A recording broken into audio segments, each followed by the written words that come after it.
मेरे पास ये जो टीवी आया हुआ है ये सोनी का है। मॉडल नंबर है KD-55X8500F। इसमें फॉल्ट नो इंडिकेटर का है।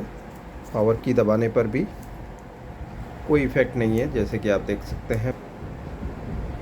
ये 3.5 वोल्ट स्टैंड बाई 3.5 वोल्ट है, लेकिन यहाँ आप देख सकते हैं 3.2 की जगह पे 3.2 वोल्ट आ रहे हैं, जबकि यहाँ पर होना चाहिए था 3.5 वोल्ट के करीब।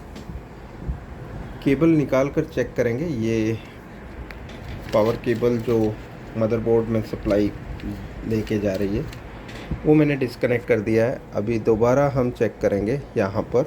अभी हमारा ग्राउंड यहाँ से निकल कर यहाँ आना चाहिए, बिकॉज़ अभी हम पावर सप्लाई को अलग से चेक कर रहे हैं। तो यहाँ आप देख सकते हैं 3.5 वोल्ट ओके है। तो यहाँ कोई लोडिंग नहीं बता रहा है। इसका मतलब ये हुआ कि पावर सप्लाई से जो ये वोल्टेज बन रहा है इसमें ही कुछ गड़बड़ी है।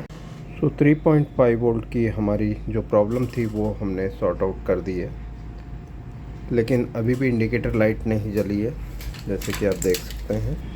तो इस कंडीशन में फिर से हम डायोड टेस्ट लेंगे और ओपन या शॉर्ट टेस्ट लेंगे। इसमें लगी हुई प्रोसेसर ये है मीडियाटेक की MT5832, और इसमें eMMC जो लगी है वो सैमसंग की 16 GB की है। और इसमें बहुत गंदा काम हो रखा था ऑलरेडी, वो हमने ठीक कर दिया है। यहाँ भी बहुत छेड़खानी हुई थी, कुछ रेजिस्टेंस मिसिंग थे, वो सब कुछ लगा दिए हैं हमने। 3.3 वोल्ट हमने 3.5 वोल्ट यहाँ चेक कर लिया था, आप देख सकते हैं। इसके बाद 3.3 वोल्ट हमें यहाँ मिलना चाहिए, आप देख सकते हैं 3.3 वोल्ट नॉर्मल है। 1 वोल्ट यहाँ पर, ये 1 वोल्ट की सप्लाई है। ये वाले मॉडल में रैम की सप्लाई 1 वोल्ट है।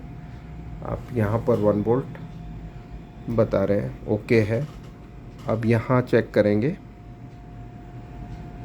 1.5 वोल्ट, ये भी रैम की सप्लाई है, तो यहाँ पर 1.5 वोल्ट भी नॉर्मल है। ये 1.5 वोल्ट यहाँ पर और एक 1.5 वोल्ट यहाँ पर, तो ये दोनों ओके है। अब यहाँ 5 वोल्ट चेक कर लेते हैं, USB के हैं। तो 5 वोल्ट की हालत क्या है? तो यहाँ 5 वोल्ट नहीं बन रहा है। आप देख सकते हैं एक ट्रैक काट के रखी हुई है जो कि ऑन ऑफ वोल्टेज लेके आ रही है। ये 100K का रजिस्टर ग्राउंड हो रहा है और ये डॉट यहाँ पर पहुँच रहा है।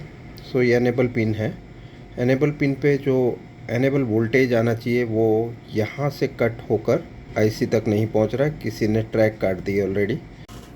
तो ये जो ट्रैक थी वो हमने जॉइंट कर दिया, आप देख सकते हैं। अभी एनेबल वोल्टेज यहाँ पर हमें चेक करना है, 3.3 वोल्ट के करीब आना चाहिए, फिर 5 वोल्ट बन जाएंगे।